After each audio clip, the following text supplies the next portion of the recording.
Hey guys, let's talk about quick ways you can start sleeping better today. So I actually put up 8 things on here that I wanted to talk about. And all of these things are gonna really help improve the way that you're sleeping and help you even fall asleep quicker. So the first thing I have is you wanna have darkness at night when it's time to go to sleep. So I've talked a lot about this in my earlier videos, but this has to do with your circadian rhythm. Your circadian rhythm is basically your body's internal clock. And this clock is what tells you when it's time to wake up and when it's time to go to sleep. And this is controlled by a few different hormones, but the main one is melatonin. So when your body sees darkness, it associates that with nighttime. And when it's nighttime, your body secretes melatonin. Now, melatonin is a sleep hormone. So the more melatonin you have, the more sleepy you're gonna get. But if you're trying to go to sleep and you have the TV on, or you're scrolling through your phone, or you have a lamp on, or you have your shades open and there's like a street light coming in, all of those things are gonna mess with your circadian rhythm, and it's gonna make it a lot harder for you to actually go to sleep. So a really big one here, make sure it's very dark when you're trying to go to sleep. But also, common sense will tell you when it's time to wake up, you want sunlight, because you don't want to just be in darkness all day long. You want to actually be exposed to sunlight when it's time to wake up. And this is how our bodies were naturally designed. That's why the sun comes up in the morning. And there's been a ton of studies on this, especially with people who have limited light exposure. And there's studies that show like artificial light therapy for them because they just don't get enough sunlight exposure. And that helps them a ton. So big thing to help you go to sleep, make sure you get darkness before you go to sleep, and make sure you put those phones away. Ideally, you would put your phone and all that other technology away about 2 hours before you go to sleep. And I know that's hard for a lot of people, but if you can settle for 1 hour, I think that would be great. Number 2, you want to focus on your breathing. So specifically, before you're about to go to sleep, what you can really do is take these meditative breaths. So these meditative breaths are basically going to be in and out through your nose, and you're gonna breathe really slowly. So you wanna be breathing in for 5 seconds and then exhale for another 5 seconds. If you do this for just 5 to 10 minutes, it's really gonna put your body more into a parasympathetic mode. Now, if you remember from psychology or biology class, this parasympathetic nervous system is your body's rest and relax mode. And this will actually help us go into that rest and relax mode, because a lot of people are so anxious throughout the day, and then when they try to go to sleep, they have all these things on their mind, and they don't have any time to clear that out, and then that's keeping them up all night. And when you're doing these meditative breaths, you want to make sure you're using your diaphragm. So your diaphragm sits right below your lungs, and when you're engaging your diaphragm when you're breathing, your belly will be sticking out. So if you're taking a deep breath and you just see your chest rising, but you don't see your belly rising, you're doing it wrong. You want to make sure you engage your belly, because that's going to make sure you engage your lungs' full capacity. When you use your belly and you engage your diaphragm, your entire lungs capacity is being filled up with air.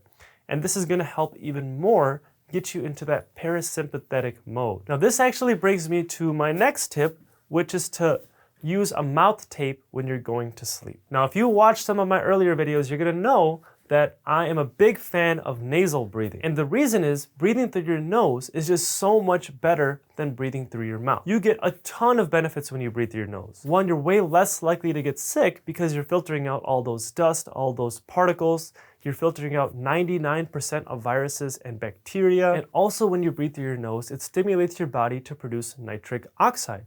So nitric oxide has 2 functions in our body. One, it's a vasodilator, and 2, it's an antibacterial.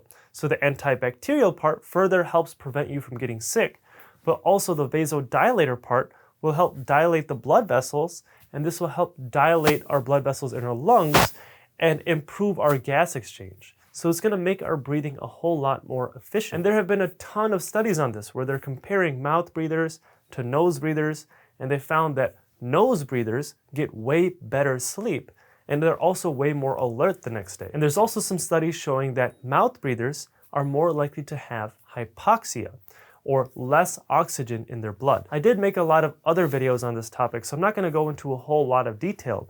So I'll put a link in the description below to some of those other videos if you wanna check those out. The 4th thing I wanted to talk about is coffee. Now you'll see I put a question mark next to it because a lot of people are confused about coffee. Now if you're sleeping good, why would you need to drink coffee? Well, I personally don't drink coffee, and I don't think anyone really needs to drink coffee, but there is a right way to drink it if you do want to drink it. I'm not going to judge. So there is a specific window when you want to drink your coffee.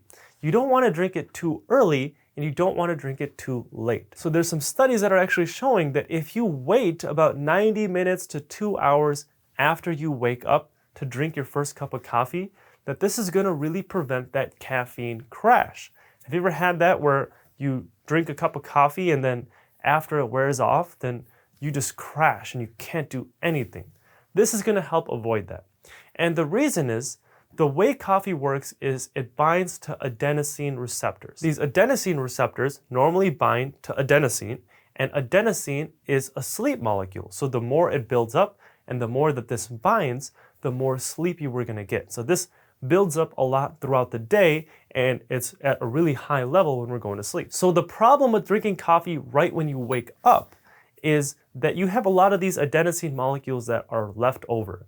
And normally they'll start to dissipate over time, and then your adenosine will build back up throughout the day. But if you drink coffee right away, the first thing you do when you wake up, it's going to block all these adenosine receptors, and it's going to prevent them from dissipating. And then after that coffee wears off, now this adenosine is going to be flooding those adenosine receptors. So you're going to have a really big crash. But also, you don't want to drink coffee too late, because if you drink coffee too late, now you're still going to have some of this caffeine in your system when it's time for you to go to sleep. And even if you think you're sleeping great, you probably aren't, because there's plenty of studies that are showing that people who drink coffee end up getting much worse quality sleep, even if they sleep the same amount as someone who didn't drink coffee. And also, that same person who was not getting good quality sleep is going to be more likely to need coffee again the next day. And this is how coffee gets so addicting. So you want your last cup of coffee to be between 8 to 10 hours before it's time for you to go to sleep. The fifth thing on my list to get better sleep today is to start exercising. Exercise is just so good for you, and our bodies were designed to move, and we have to use them. And it also prevents a ton of diseases, blah, blah, blah. But also, exercise actually makes you physically tired.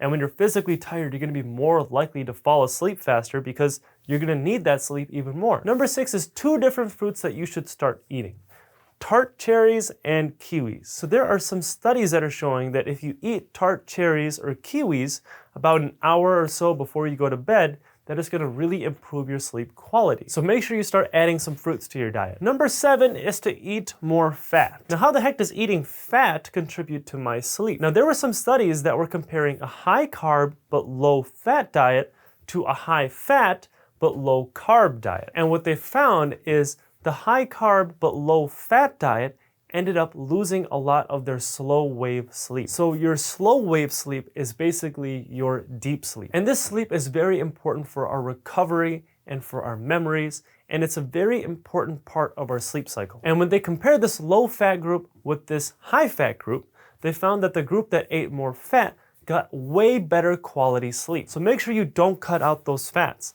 Now, obviously, you want to be eating some really good fats too. You don't want to just be sticking with the saturated fats all day. So 2 foods that have really good healthy fats in them are salmon and avocados. Now, the last tip I have to get better sleep is to put that temperature down when it's time to go to sleep. If you're laying in bed and you're sweating because of how hot it is, then it's going to be really hard for you to fall asleep. It's actually better for it to be a little colder, because what happens when you sleep is your body temperature naturally goes down a bit.